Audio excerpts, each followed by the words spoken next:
Praise Lord, जय मसीह। मैं Stanley Macwan, मेरे YouTube channel Hindi Gujarati Bible study में आपका स्वागत है। मेरे चैनल को आज अभी इसी वक्त आप सब्सक्राइब कर लीजिए और परमेश्वर के ज्ञान में आप बढ़ते जाओ। यूसुफ को जब पता चला कि भरपूरी के दिन आने वाले हैं और उसके बाद अकाल भी पड़ने वाला है, तो उन्होंने तुरंत तैयारी कर ली और जब भरपूरी का वक्त था तो काफ़ी कुछ इकट्ठा कर लिया ताकि अकाल में वो बिंदास रहे और खाते पीते रहे। नूह को जो पता चला कि इस धरती का अंत होने वाला है और जहाज़ बनाने की ज़रूरत है, उन्होंने तुरंत अपना जहाज़ बना लिया और जहाज़ में चले भी गए और बच भी गए। जब तक जहाज़ नहीं बना तब तक वो शांत भी नहीं बैठे, लेकिन अपना काम वो करते रहे। लूत को जब पता चला कि सदोम और अमोरा का नाश होने वाला है, वो भागते गए, पीछे मुड़कर भी नहीं देखा कि मेरी पत्नी आ रही है या नहीं आ रही है, और उन्होंने अपने आप को बचा लिया। आज आपको भी मालूम है कि इस धरती का अंत होने वाला है, प्रभु यीशु आ रहे, मसीह का विरोधी खड़ा हो रहा है। आपने कौन सी तैयारी की? आप क्या कर रहे हो? क्या आपने अपने लिए कुछ किया? आप बचाए जाओ उसके लिए आपने कुछ किया? अगर नहीं किया तो आपको क्या करना चाहिए, वो जानने के लिए मेरे साथ लगातार इस वीडियो में अंत तक बने रहो।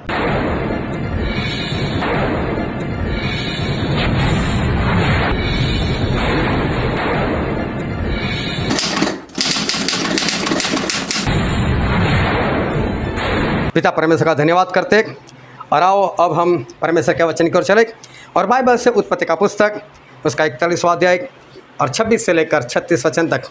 7 अच्छी गायें 7 वर्ष है और वे 7 अच्छी बालें भी 7 वर्ष है। स्वप्न एक ही है। फिर उनके पीछे जो दुर्बल और कुडोल गायें निकली और जो 7 छूची और पुरवाई से मुरझाई हुई बालें निकली, वे अकाल के 7 वर्ष होंगे। यह वही बात है जो मैंने फिरौन से कह चुका हूँ कि परमेश्वर जो काम करना चाहता है उसने फिरौन को दिखाया है। सुन, सारे मिस्र देश में 7 वर्ष तो बहुतायत की उपज के होंगे, उनके पश्चात 7 वर्ष अकाल के आएंगे और सारे मिस्र देश में लोग इस सारी उपज को भूल जाएंगे और अकाल से देश का नाश होगा और सुकाल बहुतायत की उपज देश में फिर स्मरण न रहेगा, क्योंकि अकाल अत्यंत भयंकर होगा। और फिरौन ने जो यह स्वप्न दो बार देखा है, इसका भेद यही है कि यह बात परमेश्वर की ओर से नियुक्त हो चुकी है और परमेश्वर इसे शीघ्र ही पूरा करेगा। इसलिए अब फिरौन किसी समझदार और बुद्धिमान पुरुष को ढूंढ करके उसे मिस्र देश पर प्रधानमंत्री ठहराए। फिरौन यह करे कि देश पर अधिकारियों को नियुक्त करे और जब तक सुकाल के 7 वर्ष रहे तब तक वह मिस्र देश की उपज का पंचमांश लिया करे और वे इन अच्छे वर्षों में सब प्रकार की भोजन वस्तु इकट्ठा करे और नगर नगर में भंडार घर भोजन के लिए फिरौन के वश में करके उसकी रक्षा करे। और वह भोजन वस्तु अकाल के उन 7 वर्षों के लिए जो मिस्र देश में आएंगे, देश में भोजन के लिए निमित्त रखी रहे, जिस देश उस अकाल से सत्यानाश न हो जाए। परमेश्वर पिता का वचन हमारे बहुत ही आशीषित है और परमेश्वर पिता का वचन सच्चा है और बाइबल में लिखा है सच्चाई को जानोगे तो सच्चाई तुम्हें आज़ाद करेगी। बहुत ध्यान से परमेश्वर के वचन को सुनना, समझना, ग्रहण करना और उसके अनुसार चलना। प्रभु यीशु वो हमारा न्याय करने के लिए वो आखिरी दिन आने वाले हैं और जिस दिन प्रभु यीशु आकर अपनी महिमा के सिंहासन के ऊपर बैठेंगे और तब आदम से लेकर उस वक्त तक जितने भी लोग थे उन सभी लोगों को प्रभु यीशु के सामने खड़ा कर दिया जाएगा। और जिस तरह से एक चरवाहा भेड़ और बकरे को अलग करता है, उसी तरह से हमारे परमेश्वर भी करेंगे। और जो भेड़ है मतलब जो विश्वासी लोग हैं उनको अपनी दाहिनी ओर और जो बकरे उसके समान है उनको अपनी बाईं ओर वो रखेंगे। अपने महिमा के सिंहासन पर वो बैठेंगे। पुस्तकें खोली जाएगी जिसे करनी की पुस्तक कहते हैं, जिसमें हमने क्या क्या किया है वो सब कुछ लिखा गया है। और एक पुस्तक और भी है जिसको जीवन की पुस्तक कहते हैं, उसको भी खोला जाएगा। ये धरती चली गई है और आसमान भी नहीं रहा जो हमको दिखाई देता है वो। और सभी लोग ऐसे हवा में परमेश्वर के सामने ऐसे ही खड़े हुए। और उस वक्त परमेश्वर भेड़ से मतलब दाहिनी ओर वालों से कहेंगे कि हे मेरे पिता के आशीषित लोगों, मुबारक लोगों, आप आओ और जो राज्य इस धरती से पहले मैंने आप लोगों के लिए तैयार किया है उसके वारिस हो जाओ। क्योंकि जब मैं भूखा था आप लोगों ने मुझे खिलाया, मैं प्यासा था मुझे पिलाया, मैं परदेसी था मुझे अपने घर में रखा, मैं निर्वस्त्र था आपने मुझे कपड़े पहनाए, मैं जेल में था आप मुझे देखने के लिए आए, और मैं बीमार था आपने मेरी सुधि ली। तो दाहिनी ओर वाले जो है वो पूछ रहे परमेश्वर को, परमेश्वर ऐसा कब हुआ, हमने तो कभी आपको देखा नहीं इस तरह से। तो प्रभु ने बोला कि मेरे छोटे भाइयों में से एक के लिए किया, मतलब मेरे लिए किया। उसके बाद बाईं ओर वालों की बारी आई और परमेश्वर ने उनसे भी बात की कि श्रापित लोग वो अनंत आग जो शैतान और उसके दूतों के लिए तैयार की गई, मेरे सामने से उस आग की झील में चले जाओ। क्योंकि मैं भूखा था मुझे खिलाया नहीं, मैं प्यासा था मुझे पिलाया नहीं, मैं परदेसी था मुझे अपने घर में नहीं रखा, मैं निर्वस्त्र था मुझे कपड़े नहीं पहनाए, मैं जेल में था मेरी खबर नहीं ली, मैं बीमार था मेरी सुधि नहीं ली। इन लोगों ने वही सवाल किया कि परमेश्वर ऐसा कब हुआ, कब हमने आपको भूखा या प्यासा देखा और हमने आपकी सेवा टहल नहीं की।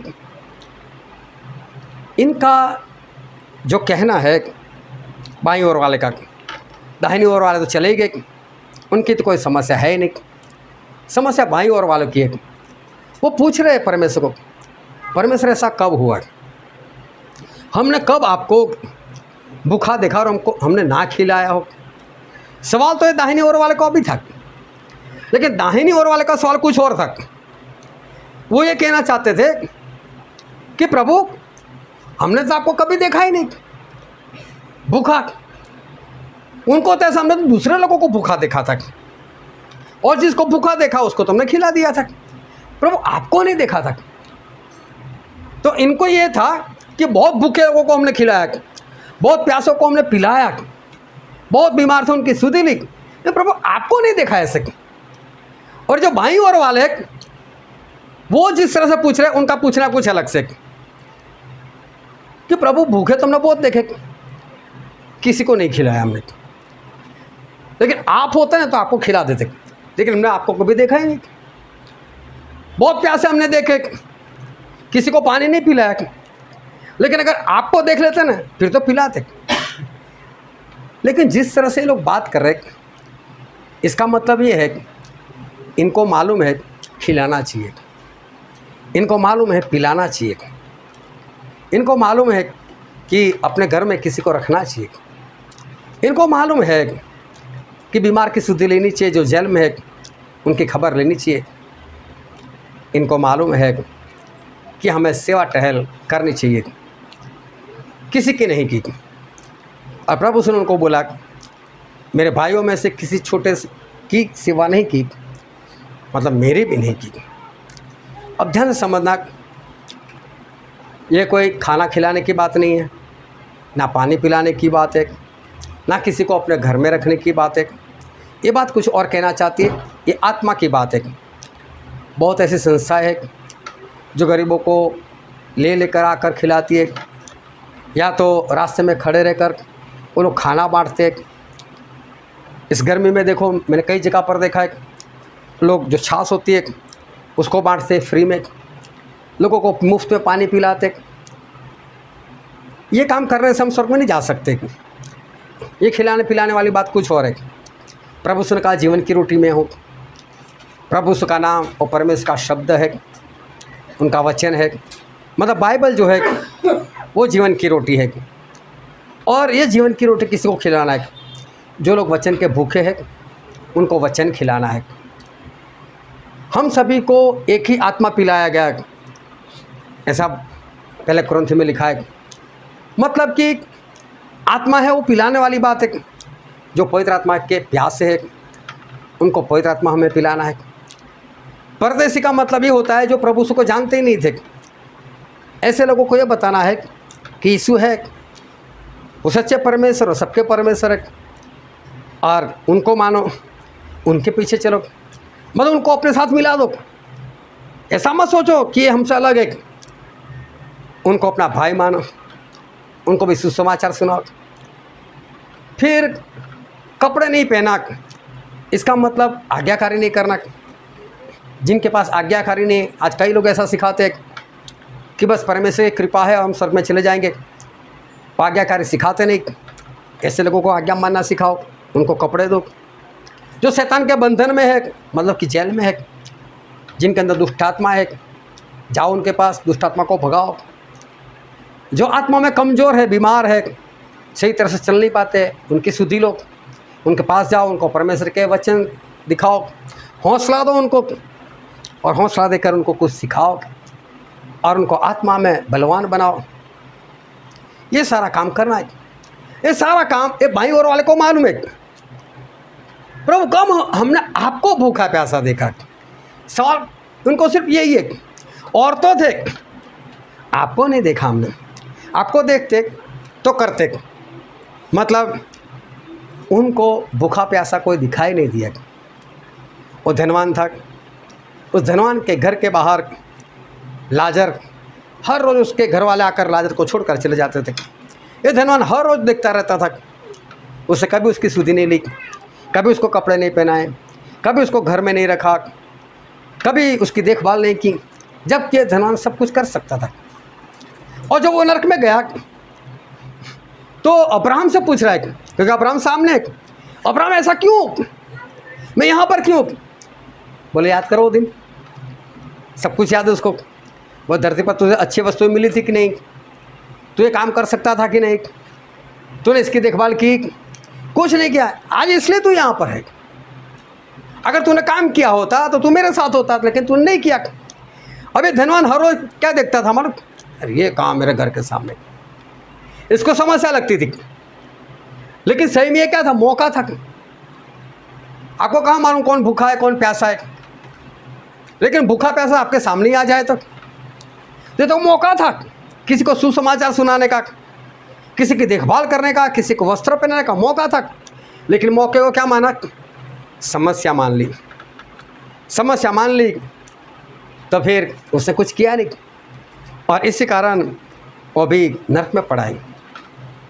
लेकिन बात तो ये है, वो भी जानता था और आज वो नरक में है।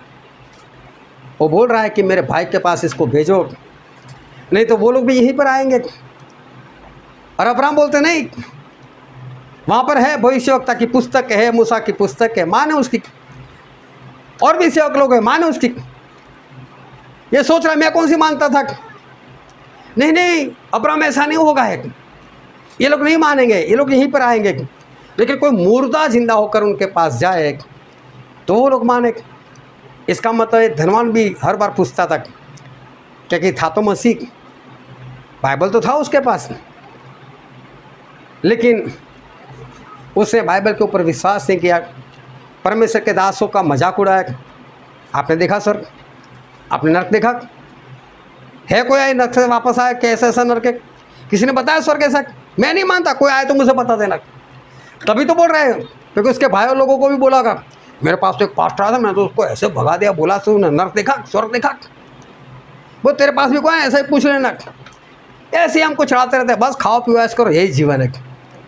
लेकिन अब उसको पता चला वो जीवन नहीं था। बोले मेरे भाई के पास भेज, यहाँ से जाएगा तो ही मानेगा, क्योंकि मैं समझा कर आया उनको। इसको सब मालूम है, लेकिन फिर भी नरक में। बात यही है, अनजान लोग नरक में चले जाए ना, वो ठीक है, लेकिन जिनको मालूम है खिलाना क्या, जिनको मालूम है पिलाना क्या, जिनको ये पता है कि अपने घर में किसको रखना चाहिए, जिनको ये मालूम है कि आज्ञाकारी के वस्त्र पहनाना चाहिए, जिनको ये मालूम है शैतान के बंधन में उनको छुड़ाना चाहिए। कल मुझे तो काफ़ी तैयारियां करनी थी, मैं घर पर गया और रात को 1:30 बजे एक भाई साहब ने मुझे फ़ोन कर दिया, बोले तू पास्टर बोल रहा है? मैंने बोला हाँ, लोग यही कहते हैं मुझे। बोला अनपढ़ हो? मैंने बोला नहीं, मैं पढ़ा लिखा हूँ। बोले कितने पढ़े? मेरा BCom। बोले इसी को चल अनपढ़ से। मैंने बोला सारे नहीं, मतलब जॉब कर रहा था। वो रात को 1:30 बजे से मेरे साथ बातें कर रहा है। बोले मैंने अभी आपका वीडियो देखा। मैं कौन सा? बोला आखिर 3 साल बाकी है। मैं बोला कुछ सवाल हुआ? उससे 3 साल बाकी। वो कोई अनजान था, नया नया मसीह में आया था, काफ़ी कुछ उसने वीडियो देखे होंगे, कुछ सवाल थे, लेकिन बातें इस तरह से कर रहा था जैसे दिन में 1:30 बजे उससे फ़ोन किया हो। उसको ही नहीं मालूम 1:30 रात के बजे, और रात के 1:30 बजे तो कोई सोता होगा या तो उसका विश्राम का वक्त है। हाँ, अगर ऐसा बोले मुझे प्रेयर करवानी है, मुझे आपकी ज़रूरत है, बस प्लीज़ मैंने आपकी नींद को ख़राब किया, बस 2 मिनट मेरे लिए प्रेयर करा दो, तो बात ठीक है। लेकिन इसको तो कुछ सवाल हुआ, वो सुबह भी फ़ोन कर सकता था, लेकिन रात को 1:30 बजे बिनू मेरे साथ सो गए, वो जा गए। तो पापा ये आधी रात को कौन आपको सवाल जवाब कर रहा है? मैंने बोला कर रहे थे भाई, उसको है सवाल कुछ।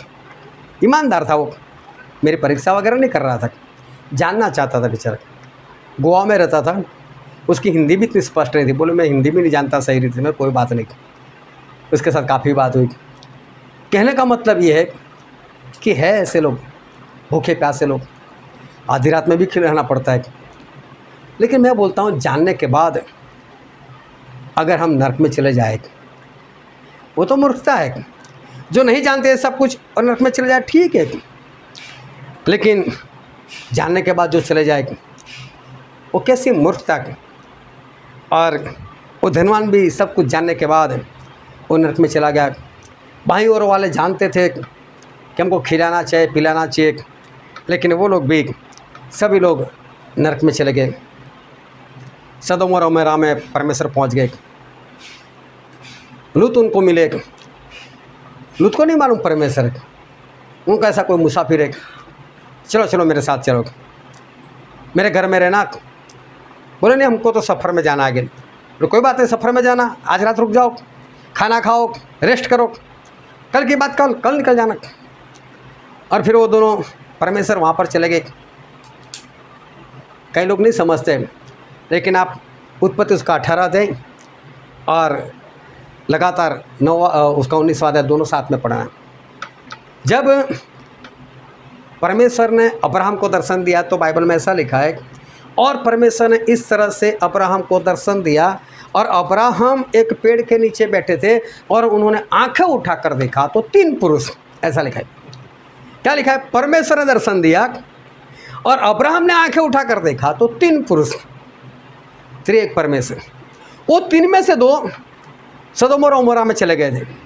लेकिन जब सदोम और अमोरा में गए तो पहले ऐसा लिखा है वो 2 दूत, तो लोग वहाँ पर पढ़ते, क्योंकि 18 अध्याय आज पढ़ा, 19वां कल, तो 18 अध्याय में क्या था वो तो भूल गए कि वो 3 तो परमेश्वर थे। लेकिन जब 19 में चले जाते, 18 के बाद एक रात बिताने के बाद, तब भूल जाते कि कल हमने क्या पढ़ा था। वहाँ पर लिखा वो 2 दूत, तो कई लोग ऐसा समझते वो स्वर्गदूत थे। स्वर्गदूत नहीं थे। स्वर्गदूत कभी भी भेष बदल कर नहीं आए। परमेश्वर जो है वो भी भेष बदल कर नहीं आते, लेकिन कई बार उन्होंने अपने आप को छोटा कर कर वो आए। अभी इसमें मैं नहीं जाता, ये हमारा सब्जेक्ट भी नहीं है, लेकिन ये दोनों थे परमेश्वर।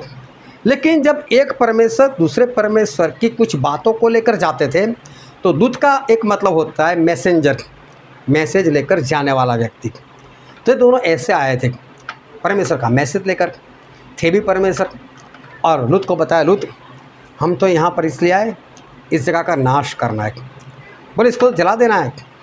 और ये जो जगह है उसका पाप बहुत बढ़ चुका है, सदोम और अमोरा का पाप बहुत बढ़ चुका है। कई बार कई लोगों को सवाल हो जाते हैं कि परमेश्वर ने नूह को बोला कि इस धरती का अंत कर डालूंगा, लेकिन उसको जहाज़ बनाने को बोला, लोगों को 100 साल मिल गए। लेकिन कई लोग ऐसा बोलते हैं कि परमेश्वर सदोम और अमोरा वाले को वक्त नहीं दिया, बस आए और ख़त्म कर दिया। ऐसा नहीं था। सदोम और अमोरा वाले को भी परमेश्वर ने वक्त दिया था और उनको भी काफ़ी वक्त मिला था। कितना मिला वो नहीं लिखा, लेकिन बहुत मिला, ऐसा तो बाइबल से पता चलता है। अब ये दोनों वहाँ पर गए, लूत को बोलता है, लूत हम यहाँ पर नाश करने के लिए आए, जिस चीज़ को तू बचाना चाहता है उनको बुलाकर लेकर आ। लेकिन अभी ये बात हो, उससे पहले तो सदोम में जितने भी रहते थे, छोटे बच्चे से लेकर बड़े तक, वो सारे भाग कर आ गए लूत के घर के पास और दरवाज़ा खड़काने लगे। लूत बाहर निकले, बोले क्या हुआ? उन दोनों को बाहर निकालो, उन दोनों को बाहर निकालो, हमें उनके साथ कुकर्म करना है। परमेश्वर है वहाँ पर और इन लोगों की डिमांड देखो, और उनका हल्ला इतना था कि परमेश्वर ने आखिर में लूत को हाथ पकड़ खींच लिया, अंदर आ जा पाए, और फिर सभी को अंधा कर दिया। सभी लोग दरवाज़ा ढूंढते गए, किसी को दरवाज़ा ही नहीं मिला। एक चमत्कार, उनको तभी पता चलना चाहिए हमारे साथ ऐसा क्या हो गया, ये तो परमेश्वर है, इनको मानना चाहिए। और ये पहली बार नहीं था, लेकिन एक वचन पढ़ते हैं, उत्पत्ति का पुस्तक उसका 19वां अध्याय वचन 4। उनके सो जाने के पहले उस सदोम नगर के पुरुषों ने जवानों से लेकर बूढ़ों तक वरन चारों ओर के सब लोगों ने आकर उस घर को घेर लिया। यहाँ पर लिखा है पूरे सदोम के लोग आ चुके थे, कोई भी इधर उधर नहीं रहा था, सारे के सारे लोग आ गए और सारे के सारे लोगों ने हल्ला मचा दिया। इसका मतलब सभी आए तो सभी अंधे हो गए। तो पूरे सदोम के निवासी जो लोग थे, उन्होंने परमेश्वर को वहाँ पर जान लिया, पहचान लिया, सभी को वहाँ पर झुक जाना चाहिए था, लेकिन ऐसा हुआ नहीं। अभी क्या हुआ, इससे पहले भी यही सदोम वाले को पता चल चुका था कि लूत का जो परमेश्वर है वो सच्चा परमेश्वर है और वही परमेश्वर है। ऐसा सदोम वाले को इस घटना से पहले, कुछ साल पहले, इनको ये बात पता चल गई थी।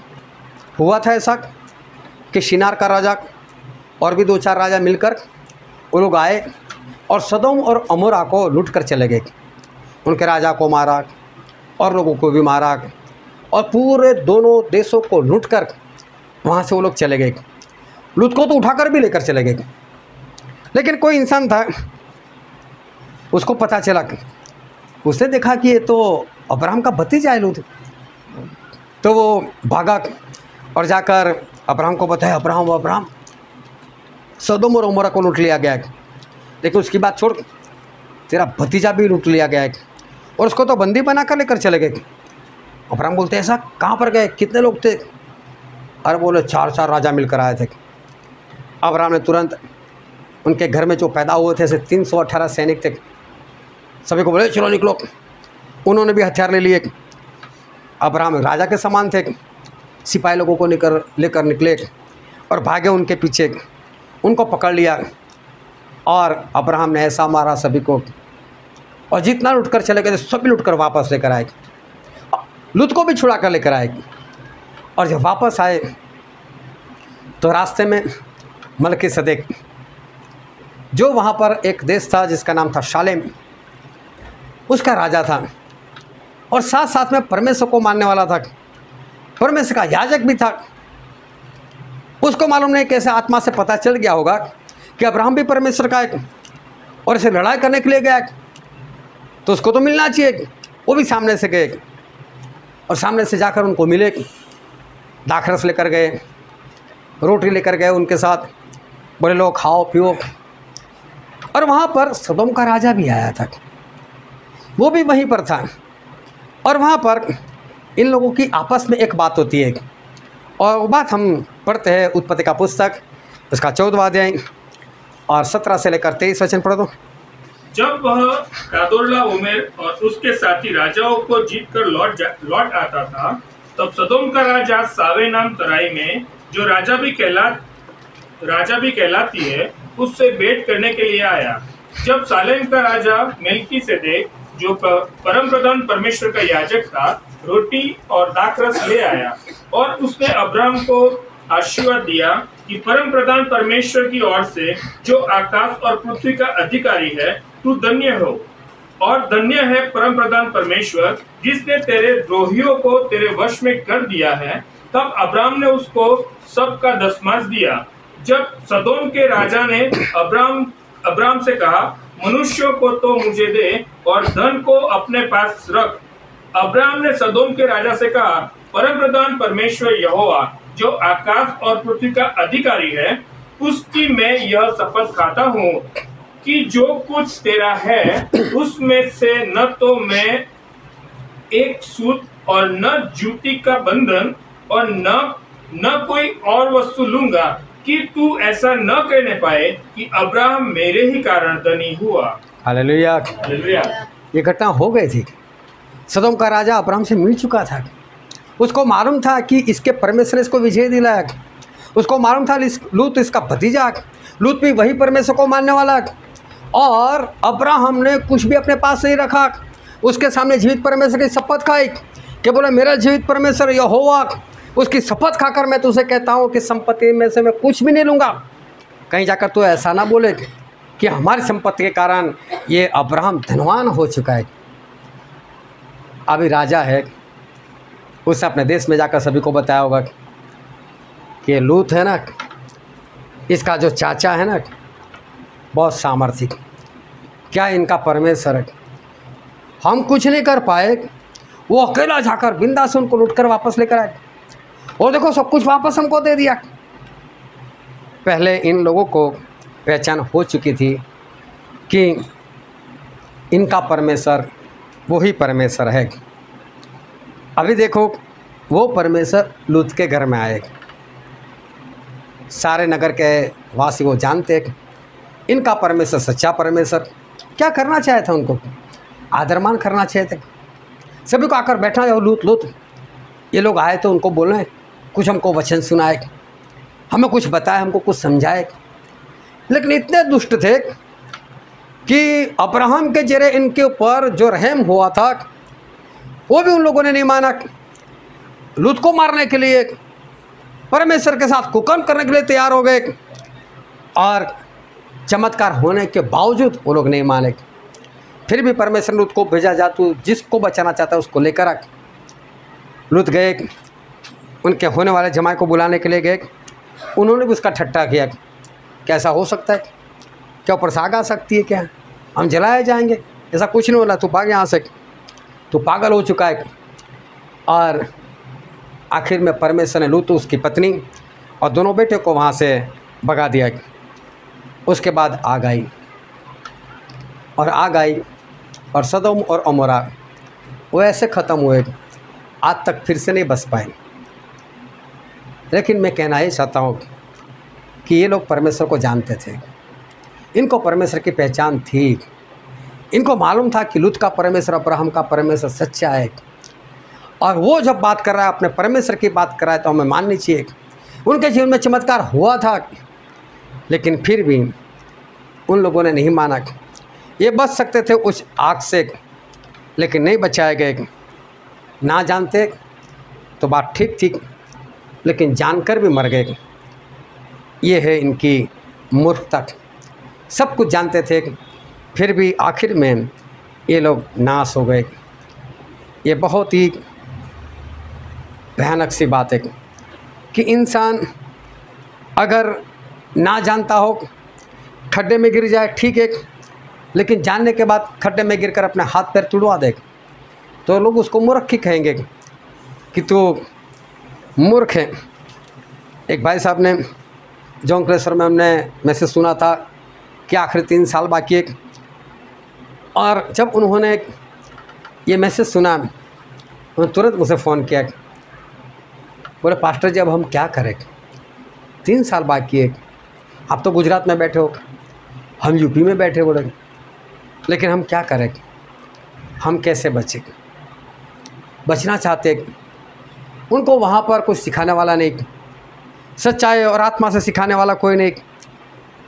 वो बार बार सवाल करते, बार बार बताते हमें क्या करना चाहिए, कैसा करना चाहिए। वो कई बार मुझे दान भेजते, मालूम है दान कितना आता है? 10 रुपया, कभी 20 रुपया। अब इसका मतलब समझो उनके हालात कैसे होंगे। लेकिन वो लोग जीवन बचाना चाहते हैं। वो पूछते हैं हमें क्या करना चाहिए, कैसे करना चाहिए, हम कहाँ पर चले जाए, हम कहाँ पर भाग जाए। उनको पता है, जो सुना है उसके ऊपर विश्वास है कि अब हमारे पास जब इतना ही वक्त है तो हम क्या करें।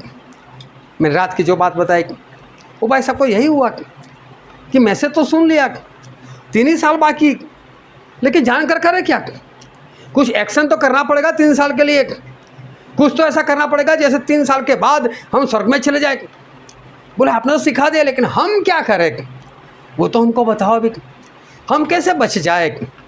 मतलब जाना है तो बचना भी है, लेकिन जानने के बाद भी बचने के लिए अगर कुछ नहीं कर रहे तो मूर्खता हो गई। परमेश्वर नूह को बोला, नूह जहाज बना दे और मैं बरसात बरसाऊंगा, 40 दिन और 40 रात तक मैं बरसात बरसाऊंगा और ये पूरी धरती पानी में डूब जाएगी। उस वक्त तक कहीं पर बरसात नहीं होता था, किसी ने बरसात नाम सुना नहीं था, बरसात के बारे में कोई जानता नहीं था। नूह 500 साल के हो गए थे, उन्होंने नहीं सुना था, बाढ़ कभी देखी नहीं थी, बरसात ही नहीं था। लेकिन नूह ने एक भी बार परमेश्वर से ये सवाल नहीं किया परमेश्वर बरसात मतलब क्या। ये बहुत बड़ी बात है कि जब हम पूछते नहीं परमेश्वर से, मान लेते बस, परमेश्वर ने बोला बात ख़त्म करो, बाइबल में लिखा है बात ख़त्म करो, बस ऐसा है, ऐसा हुआ है। तो नूह ने तो काम करना शुरू कर दिया, उन्होंने तो जहाज़ बनाना शुरू कर दिया, लेकिन जहाज़ बनाते बनाते उनको 100 साल लग गए। 100 साल में कितने लोगों ने आकर पूछा होगा, कितने लोगों ने उनका ठट्ठा किया होगा, क्योंकि जब भी पूछा होगा नूह बोलते होंगे बरसात आने वाली है, और लोग बोलते होंगे कौन सी बरसात, कैसी बरसात। नूह बोलते होंगे ऐसा आसमान से कुछ पानी गिरने वाला है, ऐसे कैसे हो सकता है। नूह को जितना मालूम है, उन्होंने जितना विश्वास किया, वो नूह बताते जाते। उनको धार्मिकता का प्रचारक माना गया। 100 साल तक प्रचार करते रहे, जहाज भी बनाते रहे।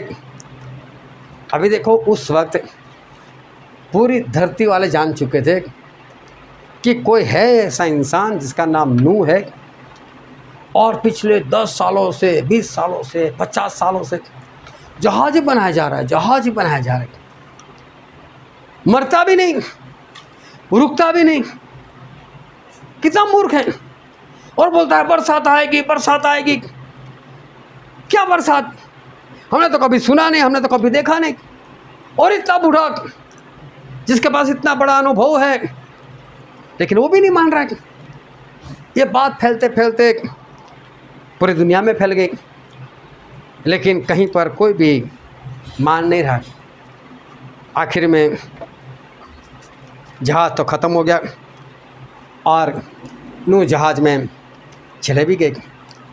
लेकिन बाइबल में ऐसा लिखा है, एक वचन पढ़ते हैं मत्ती रचित सुसमाचार उसका 24वां अध्याय और 38-39 वचन। क्योंकि जैसे जल प्रलय से पहले के दिनों में जिस दिन तक कि नूह जहाज पर न चढ़ा, उस दिन तक लोग खाते पीते थे और उनमें ब्याह शादी होती थी, और जब तक जल प्रलय आकर उन सबको बहा न ले गया, तब तक उनको कुछ भी मालूम न पड़ा। वैसे ही मनुष्य के पुत्र का आना भी होगा। प्रभु ने कहा कि जब नूह जहाज बना रहे थे और जहाज बनाकर तैयार भी हो गया, नूह जहाज में चले भी गए, जल प्रलय भी आया और सभी को बहाकर लेकर न गया, तब तक लोग नहीं समझे। इसका मतलब परमेश्वर ने किसी एक की बात नहीं की, नूह और उसके परिवार के सिवा सभी लोगों की बात की, कोई नहीं समझा। इसका मतलब पूरी दुनिया में ये बात फैल चुकी थी, पूरी दुनिया वाले जान चुके थे कोई है इंसान जो जहाज बना रहा है, कोई है इंसान जो बरसात की बात कर रहा है, कोई है इंसान जो इस दुनिया को डुबोने की बात कर रहा है, कोई है इंसान जो परमेश्वर के नाम से ऐसा पुकार रहा है कि धरती डूब जाएगी। लेकिन बाइबल में लिखा है कि धरती जल प्रलय आकर इनको डुबा नहीं लेकर गया, ये लोग मर नहीं गए, तब तक ये लोग समझे नहीं। कितनी बड़ी बात है, इनकी समझ में नहीं आया। तो परमेश्वर को मालूम है कि पूरी दुनिया नहीं समझी इस बात को। इसका मतलब पूरी दुनिया को नूह ने समझा दिया था कि ऐसा होने वाला है, लेकिन ये लोग समझ नहीं पाए। ना जानते और जल प्रलय में मर जाते तो बात ठीक है, लेकिन जानने के बाद भी, बार बार सुनने के बाद भी जब इन लोगों ने ना समझ होकर माना नहीं और मर गए, ये कितनी बड़ी मूर्खता है। ना समझते, ना देखा होता, ना सुना होता तो बात ठीक थी। उनको देखना चाहिए था कि नो खाना सही से खा रहे, कपड़े सही से पहन रहे, बाल अच्छे से बना रहे। मैं पागल तो नहीं है, पागल होते तो ऐसा सब नहीं करते, और अगर पागल होता तो इतना बड़ा जहाज बनाते भी नहीं। पूरा नाप नाप कर बना रहे, जहाँ तो सही बन रहा है, तो इससे तो पता चलना चाहिए कि पागल नहीं है। इससे तो पता चलना इसका दिमाग तो सही है, मतलब जो कुछ कर रहा है वो सही कर रहा है। कोई पागल आकर आपको ऐसा कहे ऐसा होने वाला, आप ना मानो, बात सही है, लेकिन उसकी सारी क्रिया तो सही चल रही है। इतना बड़ा जहाज वो बिंदास से सही बना रहा है, तो तभी तो विश्वास करना चाहिए। तभी तो परमेश्वर बोले सब कुछ जानने के बाद समझे नहीं ये लोग, जब तक इनका नाश नहीं हो गया। आज भी लोग परमेश्वर के वचन को जानते हैं, लेकिन आज भी वचन के अनुसार करते नहीं है। पिछले दिनों में मैंने बपतिस्मा के बारे में कुछ लोगों को सिखाया, और आप सभी लोग सीखे हुए तो आपको मालूम है कि बपतिस्मा में क्या क्या सीखते हैं और कौन कौन से पॉइंट सिखाए जाते, और उसमें खास कर हम पश्चाताप के बारे में, मन फिराने के बारे में अच्छे सीखते, और 9 पॉइंट अच्छे सीखते हम लोग, कि ताकि उसी के अंदर हमको चलना है, वो बात सिखाई जाती है। अब हुआ ऐसा कि वहाँ पर एक भाई साहब बैठे थे जो बपतिस्मा लेना चाहते थे। शिक्षा ख़त्म हो गई और फिर हम लोग खाने के लिए बैठे, और वो भाई साहब ने मेरे सामने ही मोबाइल चालू कर दिया, और मैंने मोबाइल के बारे में भी सिखाया था कि सभी को छोड़ना है और टाइम वेस्ट नहीं करना है। और मेरे ही सामने वो लगातार शॉर्ट वीडियो देखते जा रहे और हंसते जा रहे। वॉइस कम कर दिया उसने ताकि मुझे सुनाई ना दे, लेकिन मैं उनका चेहरा देख रहा था, ऐसे मोबाइल बस हंसते रहते थे। मैंने बोला इसका कोई ढंग नहीं है बपतिस्मा लेने का। उसके बाद क्या हुआ, जो और मौजूद थे उन्हें तय कर लिया बपतिस्मा लेना है। मुझे फ़ोन कर दिया, मैंने कोई बात नहीं, चलो जाते हैं बपतिस्मा लेने के लिए। बपतिस्मा हो गया।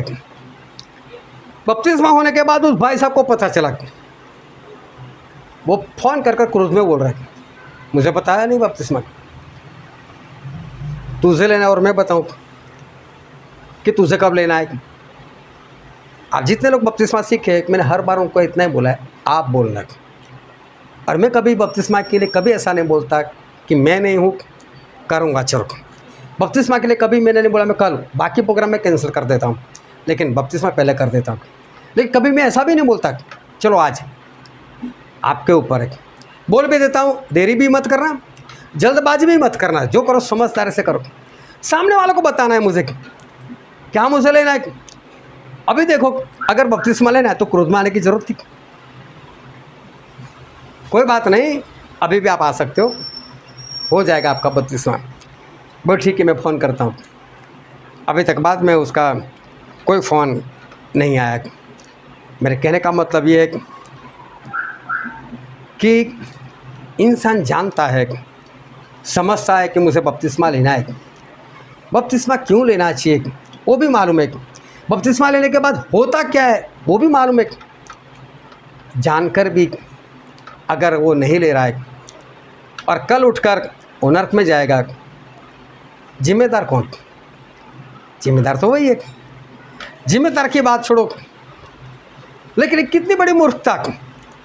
मैं जानता था, मुझे पता था ऐसा मुझे करना चाहिए, लेकिन मालूम नहीं अभी कौन से पाप बचे जो करना चाहता है और वो बचना नहीं चाहता। एक बार मैंने सिखा दिया कि भाई साहब कम से कम एक आत्मा तो जीतना ही पड़ेगा। एक आत्मा जीते बिना आप स्वर्ग नहीं जा सकते, क्योंकि आपको बताना पड़ेगा कि परमेश्वर देखो मैं इसको लेकर आया। कोई तो वहाँ पर होना चाहिए जो बोले कि परमेश्वर इसकी वजह से मैं बच गया। और उस भाई साहब को भारी लग गया। बोला ऐसा होता होगा, एक आत्मा ने जीता को तो क्या परमेश्वर इतने कठोर हो जाएंगे, परमेश्वर को नरक में डाल देंगे इतनी सी बात के लिए? नहीं नहीं, ऐसा कुछ नहीं होगा। मैंने एक सिक्के का जो दृष्टांत बाइबल में है उसके ऊपर से समझाया। मैंने बोला उसको कहाँ डाला? नरक में तो डाला, जिसे कोई कमाई नहीं की, किसी को नहीं बचाया, उसका सिक्का भी ले लिया और उसको उठाकर बाहर के अंधेरे में डाल दिया। जानकर भी नहीं मानना और फिर नरक में जाना, ये बहुत बड़ी मूर्खता है। नहीं जानते और चले गए नरक में, ठीक है, वो भी गलत तो है ही, नरक में रहोगे कैसे? लेकिन नहीं जानते थे और गए तो ठीक है, कोई ऐसा बोलेगा भाई तू नहीं जानता था, गया, ठीक है। लेकिन जो जानकर चला जाता है उसका क्या? ये तो बड़ी मूर्खता है। एक चर्च है जिसको इमानुएल चर्च बोलते हैं, और उनका मानना ऐसा है कि प्रभु यीशु आ चुके और सियोन में आए हुए, और सियोन है इज़राइल में, लेकिन इनका सियोन है साउथ में। और वहाँ पर मालूम नहीं कौन सी जगह बनाई है, एक कमरा बनाया हुआ है, वहाँ पर लॉक लगा हुआ है, और बोलते हैं यीशु मसीह इसके अंदर है। आपको देखना है, लॉक खोल देते हैं, जाओ जाकर देख कर आओ। लेकिन बाइबल में लिखा है उनको देखकर कोई जिंदा नहीं रहता। और आज तक जितने गए वो लोग जिंदा बाहर नहीं आए, जाना जाओ, और लोग भी डर जाते, जाए कैसे? वो लोग जिंदा है, मतलब उन लोगों ने भी नहीं देखा।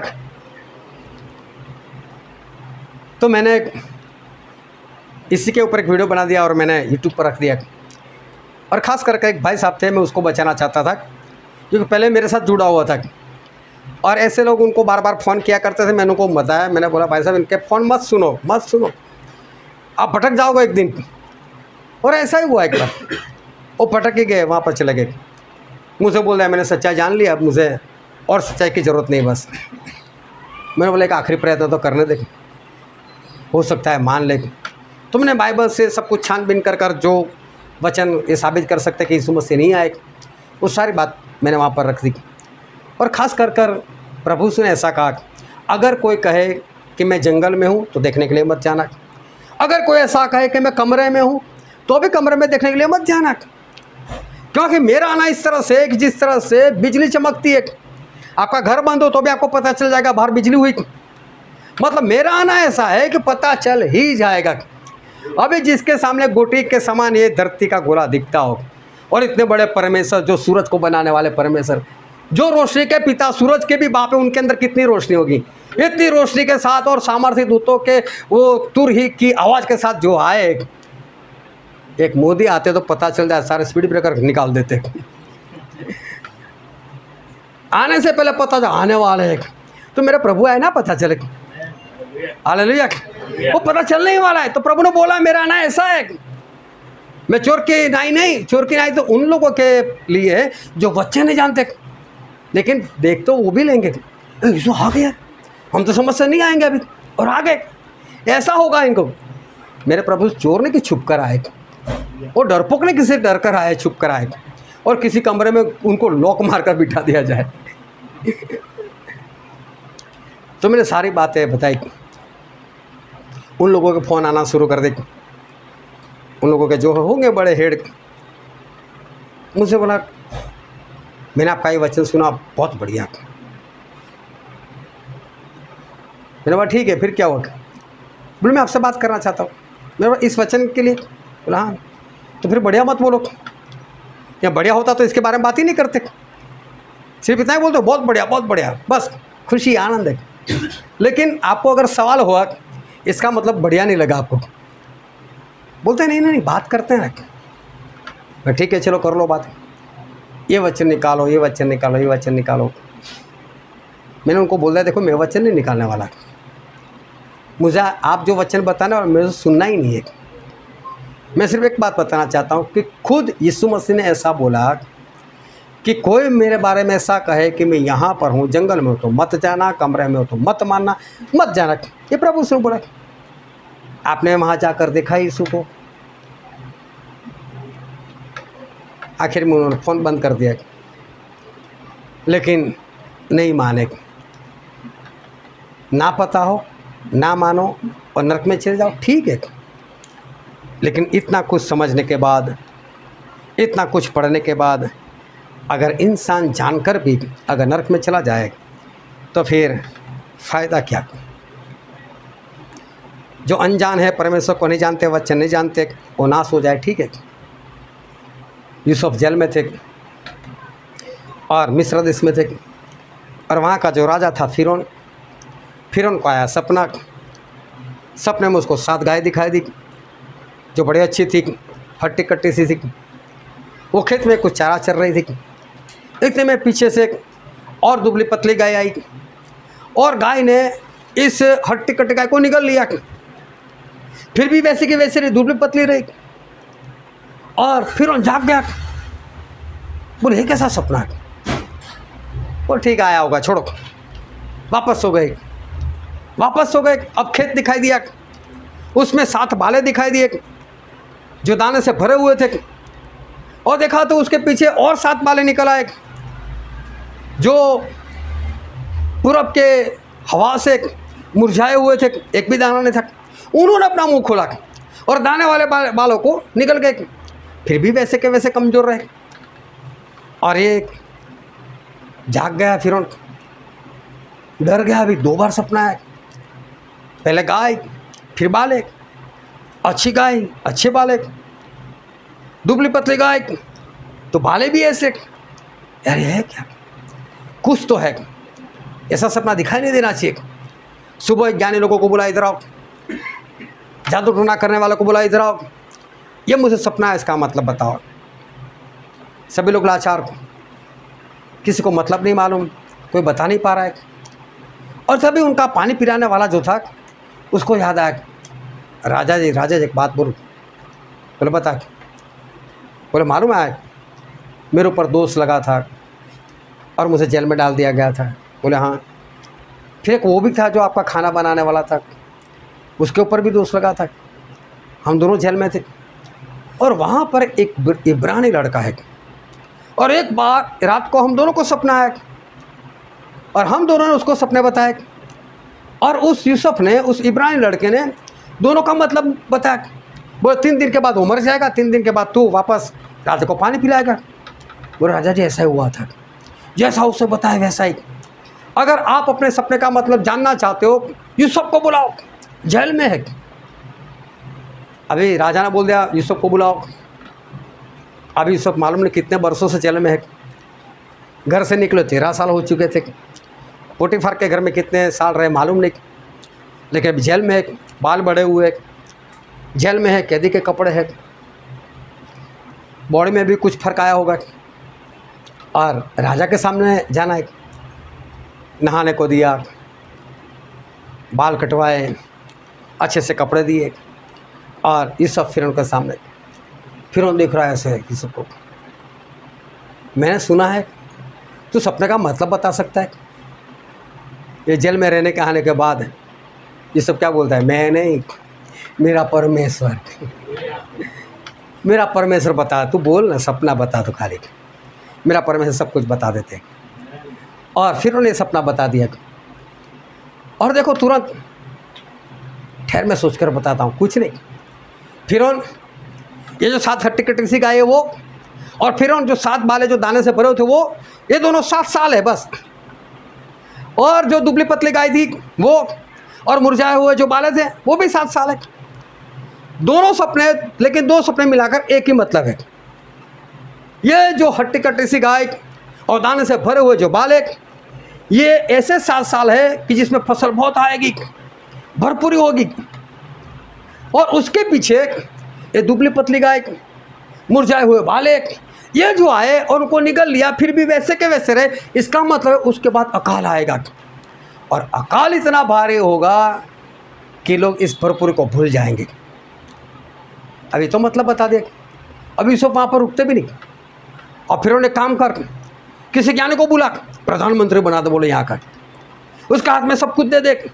जो ज्ञानी हो वो ऐसा करे कि 5वां हिस्सा, मतलब कि 20% सभी लोगों के पास फसल इकट्ठी करे, बड़े बड़े गोडाउन बनाए, उसके अंदर रख ले अच्छी तरह से, बिगड़े नहीं। और ऐसे इंसान ठहराए जो इसका हिसाब किताब रखे, और जब 7 साल अकाल के आएंगे तब हम उसको इस तरह से बांटेंगे ताकि किसी का नाश ना हो।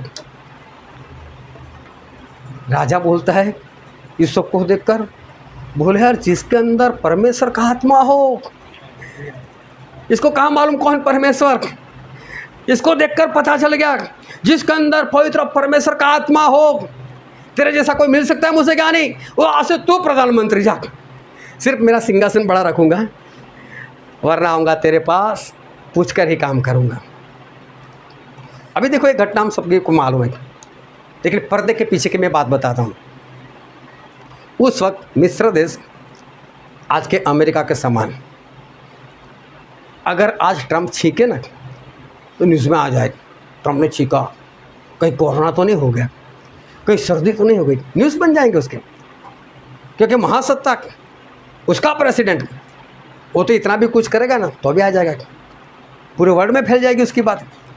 यहाँ पर ये फिरौन ऐसा है, मिस्र महासत्ता है, उसको सपना आया, उस सारे ज्ञानियों को इकट्ठा किया तो ढिंडोरा पिटवाया होगा ना, ये जाओ जाकर चारों ओर जाकर बता दो कि जितने भी ज्ञानी है, जितने भी जादू टोना करने वाले जो सपने का मतलब बता सकता है, सभी लोग आ जाओ, राजा बुला रहे, और चारों ओर घोड़े लेकर उनके दूत गए होंगे, और चारों ओर चिल्ला चिल्ला कर बोला होगा, ढिंडोरा पीटा होगा, जितने भी जादू टोना करने वाले हैं, जितने भी ज्ञानी लोग हैं जो सपने का मतलब बता सकता है, फिरौन बुला रहा है, हाजिर हो।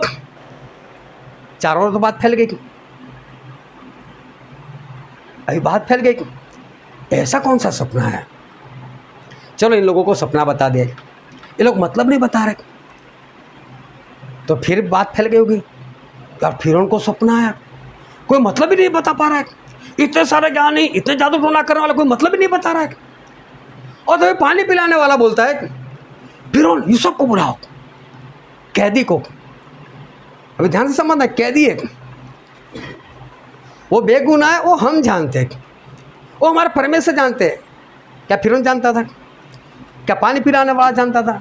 उनको तो ऐसा नहीं किया होगा कुछ, तभी तो राजा की जेल में है। अभी ये खबर भी फैल गई होगी यार कोई नहीं मिला ना, एक कैदी को बुलाया, और मालूम उसका जो पानी पिलाने वाला है ना, उससे बताया कि हम लोग जेल में थे तो हमको भी सपना आया था, उसका मतलब बताया था, और वैसे ही हुआ था। यार कैदी जोरदार है, चारों ओर बातें फैली होगी,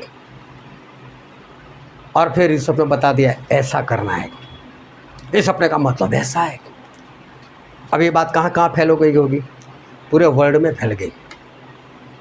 लेकिन वर्ल्ड की छोड़ो, हम मिस्र देश की बात करते, पूरे मिस्र देश में ये बात फैल गई कि 7 साल अकाल के, और उसके बाद 7 साल पहले भरपूरी के, और उसके बाद 7 साल अकाल के।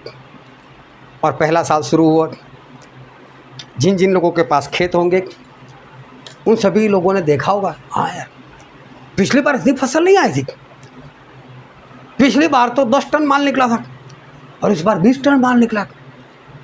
और यूसुफ ने बोला था देख हाँ यार भरपूर ही है, देख कितनी फसल आई।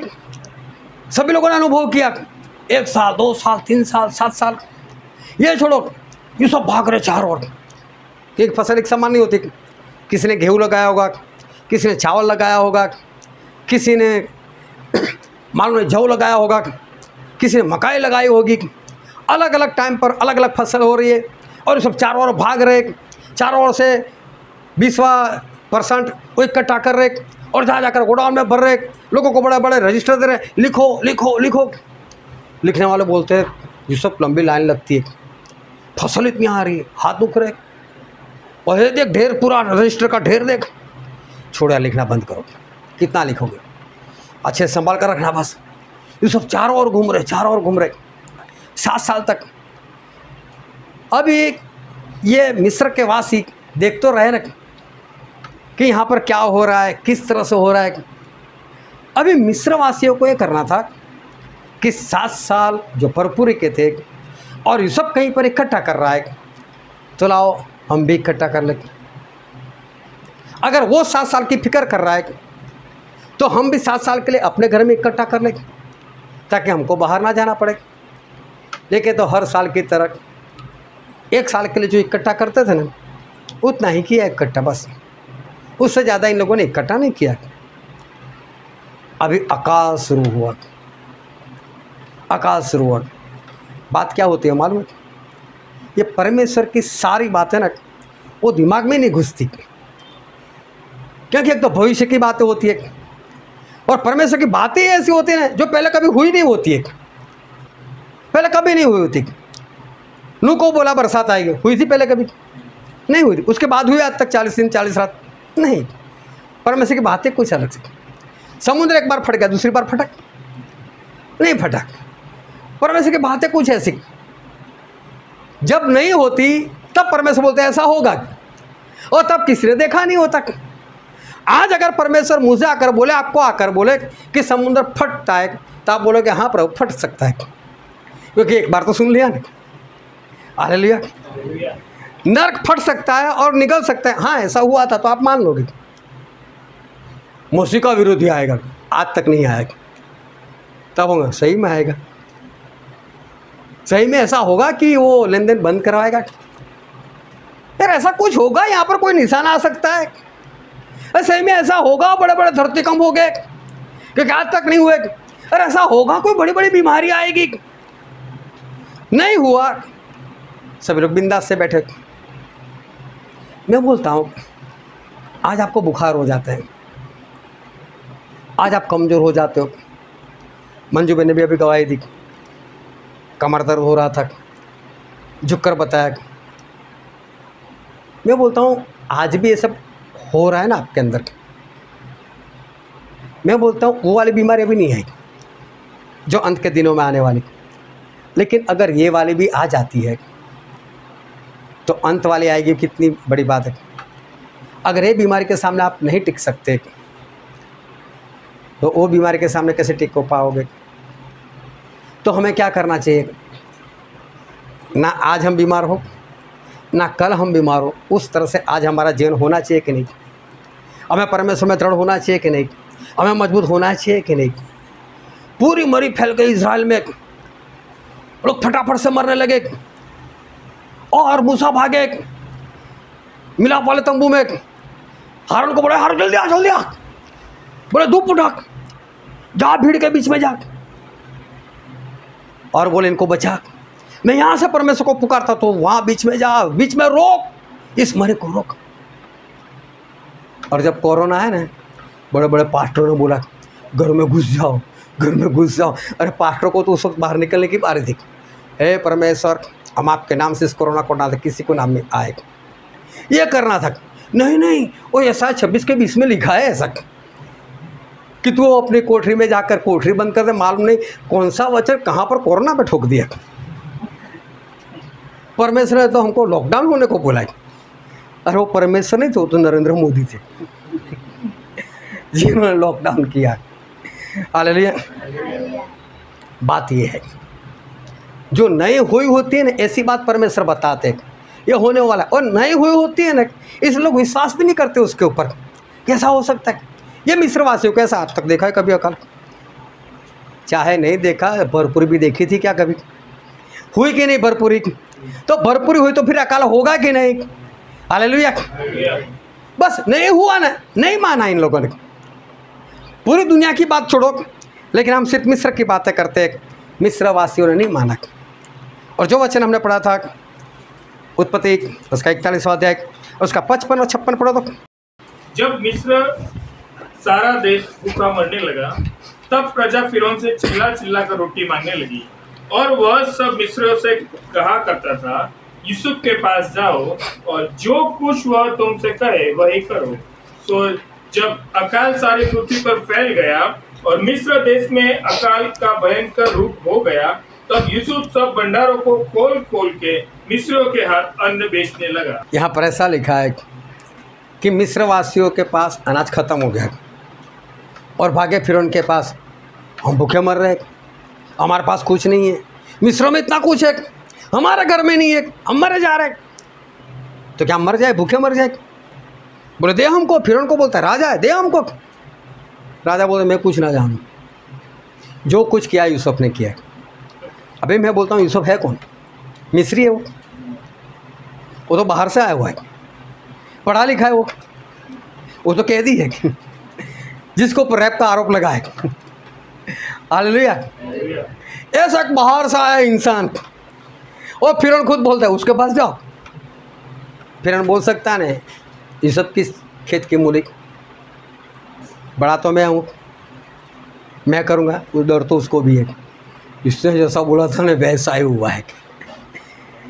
इसको नहीं मानूंगा तो मालूम नहीं मेरा क्या होगा। नहीं जाओ उसके पास जाओ, वो जैसा करे ऐसा करो, जाओ। यूसुफ बोलता है मुझ में तो मैं भी ना दूँ। बोला था ना मैंने, होगा ऐसा, सुना था ना, किया, पैसे लाओ, पैसे थे दे दिए, 1 साल का अनाज मिल गया, वापस भी इंदा सा और काले तो क्या होगा, 1 साल का अनाज मिल गया। उनको तो ऐसा कोई बात नहीं, वो तो यूसुफ बोलता रहेगा, अब तो आएगा बरसात, 1 साल और खा लिया, कुछ नहीं बचा। फिर वापस भागे, ए फिरौन हम क्या करें, मेरे पास नहीं, चल जाओ यूसुफ के पास, यूसुफ के पास जाओ, वो जो बोले वो करो। यूसुफ के पास गए और देखो एक वचन पढ़ते हैं, उत्पत्ति उसका 47 47वां अध्याय और 15 से लेकर 20 तक पढ़ो तो। जब मिस्र और कनान देश का रुपया खत्म हो गया, तब सब मिस्री यूसुफ के पास आकर कहने लगे, हमको भोजन वस्तु दे, क्या हम रुपये के न रहने से तेरे रहते हुए मर जाएं? यूसुफ ने कहा, यदि रुपये न हो तो अपने पशु दे दो और मैं उनके बदले तुम्हें खाने को दूंगा। तब वे अपने पशु यूसुफ के पास ले आए और यूसुफ उनको घोड़ों और भेड़ बकरियों, गाय बैलों और गधों के बदले खाने को देने लगा। उस वर्ष में वह सब जाति के पशुओं के बदले भोजन देकर उनका पालन पोषण करता रहा। वह वर्ष तो यों कट गया। तब अगले वर्ष में उन्होंने उसके पास आकर कहा, हम अपने प्रभु से यह बात छिपा न रखेंगे कि हमारा रुपया खत्म हो गया है और हमारे सब प्रकार के पशु हमारे प्रभु के पास आ चुके हैं। इसलिए अब हमारे प्रभु के सामने हमारे शरीर और भूमि छोड़कर और कुछ नहीं रहा। हम तेरे देखते क्यों मरे और हमारी भूमि क्यों उजड़ जाए? हमको और हमारी भूमि को भोजन वस्तु के बदले मोल ले कि हम अपनी भूमि समेत फिरौन के दास हो, और हमको बीज दे कि हम मरने न पाए वरन जीवित रहे और भूमि न उजड़े। तब यूसुफ ने मिस्र की सारी भूमि को फिरौन के लिए मोल लिया, क्योंकि उस कठिन अकाल के पड़ने से मिस्रियों को अपना अपना खेत बेच डालना पड़ा। इस प्रकार सारी भूमि फिरौन की हो गई। देखो कैसी घटना हो गई इनके जीवन में। 1 साल खा लिया, पैसे ख़त्म हो गए, फिर गए, बोले पैसे नहीं है तो क्या मर जाए?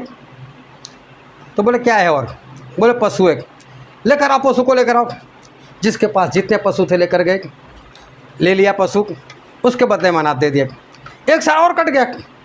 बोले अब तो सिर्फ हम रोक रहे, हमारी ज़मीन और हम खुद, हम फिर उनके दास हो जाएंगे, हम गुलाम बन जाएंगे। देखो जिस देश के वो लोग नागरिक है वहीं के वो लोग गुलाम बन गए। सारी ज़मीन उनके हाथ से चली गई, उनके हालात ऐसे बिगड़ गए कि उनको गुलाम बनना पड़ा। क्या ये लोग नहीं जानते थे कि ऐसा होगा? क्या इनको नहीं बताया गया था कि अकाल आएगा? गलती यूसुफ की नहीं है कि यूसुफ इनको किसी चीज़ के बदले में दे रहा है। गलती इन लोगों की है, सुनकर भी नहीं माना। 1 साल नहीं माना, दूसरे साल भी नहीं माना, तीसरे साल भी नहीं माना, और आखिर में ये लोग गुलाम हो गए। जानते थे फिर भी ऐसी परिस्थिति में ये लोग पड़े। ना जानते और बर्बाद हो जाते तो ठीक बात थी, लेकिन जानकर भी ये लोग बर्बाद हो गए। और आमोस भविष्यवक्ता की पुस्तक में लिखा है, उसका 8वां अध्याय, उसका 11 और 12 वचन। परमेश्वर यहोवा की यह वाणी है, देखो ऐसे दिन आते हैं जब मैं इस देश में अकाल भेजूंगा। उसमें न तो अन्न की भूख और न तो पानी की प्यास होगी, परंतु यहोवा के वचनों के सुनने की ही भूख प्यास होगी। और लोग यहोवा के वचन की खोज में समुद्र से समुद्र तक और उत्तर से पूरब तक मारे मारे फिरेंगे, परंतु उसको न पाएंगे। परमेश्वर बोलते हैं अब एक बार फिर अकाल आएगा। लेकिन कैसा अकाल आएगा? बोले ना रोटी का ना पानी का, लेकिन परमेश्वर के वचन का अकाल। आज तक हुआ कभी ऐसा? आज तक नहीं हुआ। बात यही है, आज भी मिस्री लोग जिंदा है। वो लोग भी नहीं माने थे कि 7 साल अकाल हो सकता है। आज ये बात भी ऐसी है कि वचन का अकाल पड़ने वाला है। ऐसे कैसे वचन का अकाल पड़ेगा? ट्रम्प आए, ट्रम्प बोलते हैं मैं क्रिश्चियन हूँ, और लोग इतने खुश हो जाते हैं। वो तो वहाँ का प्रेसिडेंट है अमेरिका का, और यहाँ इंडियन खुश हो जाते हैं, हमारा ट्रम्प आ गया, हमारा ट्रम्प आ गया। तुम्हारा कौन सा ट्रम्प? वो क्रिश्चियन है, सभी के घर में बाइबल भेजने की बात की, बाइबल रखने की बात की, और ट्रम्प ने बोला मैं बाइबल दूंगा सभी को। सभी लोग खुश हो गए। ट्रम्प बाइबल देगा, एक एक घर में लोग बाइबल पढ़ेंगे। ट्रम्प का बाइबल पढ़ा आपने? पढ़ना कभी, ऑनलाइन पढ़ना। परमेश्वर ने आकर अब्राहम से ऐसा कहा, ये अब्राहम तेरे बेटे की बलि दे दे। तो अब्राहम ने क्या बोला? परमेश्वर में तो पत्नियां इतनी हैं और बच्चे भी इतने हैं, इतने बच्चे कि मैं तो कई लोगों का तो नाम नहीं जानता, कौन से बच्चे की बलि दूँ? ये ट्रम्प के बाइबल में लिखा है, मैं कौन से बच्चे की बलि दूँ? बोले ऐसा है तो कोई भी दे दे, लेकिन परमेश्वर मेरी बेटी ने बहुत खूबसूरत, उसकी नहीं दूंगा मैं, तो मैं उसके बदले में कोई और देगा, दो देगा? बोला हाँ दो दे, मैं दो भी दे सकता हूँ, इतने तो बच्चे, 2 देने में कौन सी बड़ी परेशानी है। ये ट्रम्प के बाइबल में लिखा है।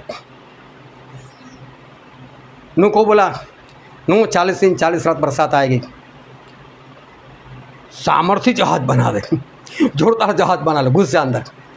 घुस गया, 40 दिन 40 रात बरसात हुई, 41 दिन उसको बाहर निकाल दिया। लेकिन बाहर निकल कर उन्होंने बोला परमेश्वर आपने सभी पशु पंछियों को लेकर आए, लेकिन वो एक घोड़ा जिसको यूनिकॉर्न बोलते थे, सिंग वाला घोड़ा, उसको क्यों नहीं लिया आपने? मालूम है पूरे जहाज में मुझे वही याद आता रहा, मर गया ना वो आपकी खातिर, उसको क्यों नहीं लिया? नूह बाहर निकले, अच्छे थे, लेकिन शराब पीना उन्होंने छोड़ा नहीं बोले। ये है ट्रम्प की किताब, ये ट्रम्प के बाइबल में। आपको हंसी आती है, लेकिन ये बाइबल पूरे अमेरिका में अगर लोग पढ़ेंगे, क्या ये अकाल नहीं?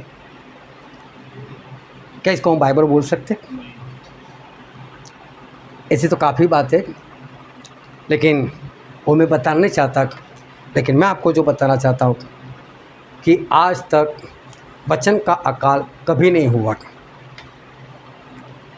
और अभी परमेश्वर बोल रहे कि वचन का अकाल आएगा। बात सिर्फ यही है नहीं मानने की। आज तक नहीं हुआ, कैसे होगा? आपको सवाल होता होगा ऐसे कैसे मेरे हाथ से बाइबल चला जाएगा, मेरा बाइबल कौन छीन लेगा, मैं तो उसको छिपा कर रखूँगा, ये वो। मैं तो बोलता हूँ आज भी कई लोगों के पास जो बाइबल है ना, वो नकली बाइबल है। आप लोगों के पास जो मैं बोलता हूँ, हो सकता है किसी के पास नकली बाइबल, जो हेडिंग वाला बाइबल है ना, वो नकली बाइबल है।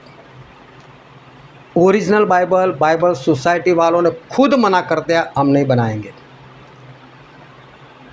अगर आपके पास पुराना बाइबल नहीं रहा तो आप भी कहीं ना कहीं अकाल में पहुंच चुके। जो नया बाइबल निकाला वो बाइबल सही नहीं है। मसीह का विरोधी आएगा, और प्रभु से बोला जब वो आए, बोले भाग जाना, यहूदिया में हो तो पहाड़ों की ओर भाग जाना, छत के ऊपर हो वहाँ से डायलॉग लगा देना, घर में मत आना, खेत में काम कर रहे हो अपने कपड़े पहनने मत रुकना, वहाँ से भाग जाना। लेकिन आज तक मसीह का विरोधी आया ही नहीं, उसे पूरे वर्ल्ड पर कब्जा लिया ही नहीं, ऐसी घटना हुई ही नहीं। आज लोग नहीं मान रहे। मैं बोलता हूँ वचन का अकाल पड़ेगा, क्या उसके लिए आप लोगों ने कुछ किया? क्या आप लोगों ने इस बाइबल को अपने दिल के अंदर ठूस कर रख दिया? क्या उसको मुँह ज़बान कर लिया, ताकि अकाल के वक्त जब आपको बाइबल ना मिले? बाइबल में स्पष्ट लिखा है आप समुद्र से समुद्र तक भागोगे, आपको वचन नहीं मिलेंगे, आपको कोई परमेश्वर का दास नहीं मिलेगा। और मेरी तो आशा ही मत रखना उस वक्त मेरे साथ नहीं हो तो, क्योंकि जब ये होने वाला है मैं सबसे पहले मेरा मोबाइल फोड़ने वाला हूँ, मेरा लैपटॉप फोड़ने वाला हूँ, कोई कांटेक्ट नहीं कर पाएगा। उससे पहले जो लोग मेरे कांटेक्ट में रहेंगे और साथ में आ गए तो ठीक है। इन लोगों ने अगर इकट्ठा कर रखा होता, मिस्री लोगों ने, खाते पीते ऐश करते कि नहीं? वक्त तो आप लोगों के पास भी है, आज वक्त है। अकाल के बाद इकट्ठा कर जाओगे। वचन का अकाल आने वाला 100% है, बहुत भारी अकाल आएगा, कहीं पर भी कुछ नहीं मिलेगा। लेकिन मैं बोलता हूँ आज तक आपने बाइबल कितना इकट्ठा किया? कोई फालतू वक्त मत रखो, पढ़ते रहो बाइबल। थोड़ा सा भी वक्त मिले बाइबल ले लो। जो अंधे हैं उनको पूछो, जो अनपढ़ है उनको पूछो। बेचारा पढ़ना चाहते नहीं पढ़ सकते, आप पढ़ सकते हो। याद करो, इसी घर में मीटिंग थी, यही रेखा बहन थी, यहीं पर उन्होंने गवाही दी थी। याद आ रहा है किसको गवाही? मेरे घर में आना, पूरा दिन रहना, मुझे बाइबल सिखाना। बोला था ना इनको, उनको पढ़ना नहीं आता। जिनको नहीं आता वो देखो तरस रहे। आज आप जो पढ़ सकते हो, आपने कितना बाइबल इकट्ठा किया, बहुत ज़रूरी है। आप समझ नहीं पा रहे हो, लेकिन ये बहुत ज़रूरी है। प्रभु से पूछने वाले, खिलाया था, पिलाया था, क्या उसके लिए कुछ किया? क्या उसके लिए कुछ करना चाहते हो? क्या करना पड़ेगा अभी हमें? जो भी वक्त बचा है उसका इस्तेमाल करो। ये सारी बात जानने के बाद भी अगर नाश हो जाए वो हमारी अच्छी बात नहीं है, वो तो मूर्खता होगी। मूर्खता आज तक नूह के लोगों ने की, नूह के वक्त के लोगों ने, लूत के ज़माने वाले लोगों ने की, हमें नहीं करनी है। ये मिस्रियों ने की मूर्खता, हमें नहीं करनी। ये बाइबल में इसलिए लिखा कि हम ये पढ़कर हम ज्ञानी हो जाए, तो हमें मूर्ख नहीं बनना है। इन लोगों से सीखो कि इन लोगों ने गलती की। ये मत सोचना कि आखिर में कैसे भी पशु देकर ज़मीन देकर बच तो गए ना।